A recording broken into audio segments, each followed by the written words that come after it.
बिमाया गावनि असे फिसाजोखौ जेसेबां अनो साफ्रोम बिमा माहारियासो मोनथिगौ। नखराव जा एसे हा-हु सम्पथिफोर दंमोन बेखौ फाननानै बेरामखौ फाहामनो नाजादोंमोनब्लाबो फाहामनो हायाखिसै।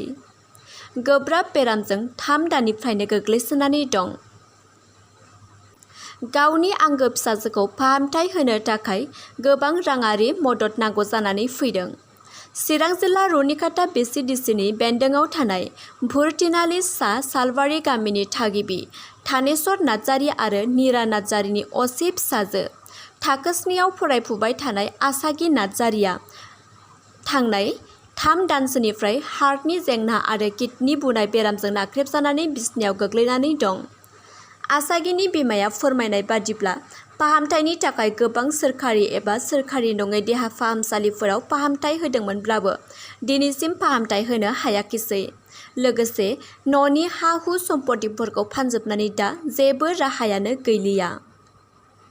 जोनोमगिरि बिमाया गावनि आंगो फिसाजोखौ गोब्राबथार बेराम एबा थैनायनिफ्राय गोदान जिउ होफिननो थाखाय बिटिआर खुंथाय सोरखार आरो रायजो राजाफोरनियाव आखाइ खबजबना गाबै गाबै मोदै हुगारनानै जा एसे हायो मदद खालामनो थाखाय खावलायहरदों।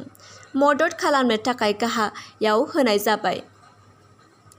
Account holder Nira Narzary, account number 351565127228, IFSC SBIN 0007171, mobile number 9707881420।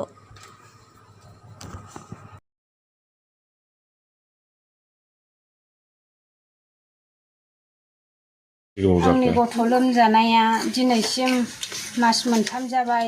आं फिसाखौ नायदोंमोन, नाया नङा हा-हु फाननानै आं नायदोंमोन। नायसेयावबो आं दासिमबो मोजां खालामनो हायाखै आंनि फिसाखौ।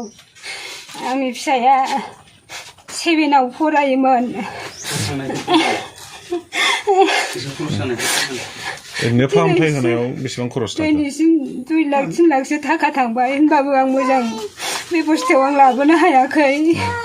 बेनि अनगायै आरो सोरबा सासेखौबो लोमजादों होनना खोनादोंमोन। आंनि फिसाया आरो दुइसिन फिसायाबो लोमजादोंमोन सिगाङाव।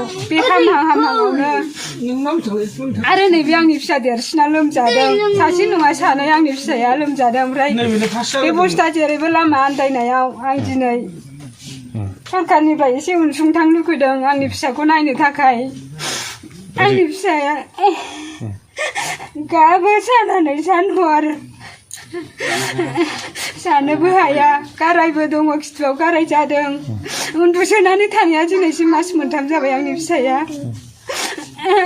रायजो राजाफोरखौ मा खालायो? आं ओंखायनो रायजो राजानाव एसे जा हायो थाइसे थाइनैबाबो अनसुंथाइ लुगैदोंमोन फाहामनो। ओरैनो बबे जायगायाव बबे हस्पिटालाव लांनाय जाखो? रलासामाव लांबाय आङो, आगस्टिनावबो लांबाय आरो आगस्टिनाव हायासै। दिनै गुवाहाटियाव थिनहरदों। आं बेहाय लांनोनो बिसिम थांनोनो थाखायानो गैया, जेरैबो राहा आन्दायबाय। काजलगावआवबो फार्स्ट सोदोंमोन आङो, थै सोदों बेहायबो। थै सोनाया खेबनै जाबाय। ओरैनो मा बेमार जादों होनना खिथादों डक्टरा? डक्टरा दा हार्टनि प्रब्लेम होनदों आरो लिभाराबो एसे प्रब्लेम। दा गुवाहाटियाव थिनहरदों, बाव हाला होननानै। न'खरावबो बिराद गोरिब अबस्थाखा आंहा। जा जों थानाय जायगा आं बेखौनो फाननानै आं बै सासेयावनो नायखाबाय। आं दा बे सासेयाव आं दा राहा गोथेबाय जेरैबो। आं ओंखायनो रायजो राजानिफ्राय जा हायो थाइसे थाइनैबाबो आं अनसुंथाइ लुगैदोंमोन। आं रायजो राजानिसिम बेखौनो खावलायनाय जाबाय। आरो बिटिआर सरखारनिफ्रायबो आं बेखौनो खावलायनाय जाबाय। आंनि फिसानि थाखाय जा हायो एसेबाबो अनसुंथाइ हरथों, आं बेखौ लुगैयो।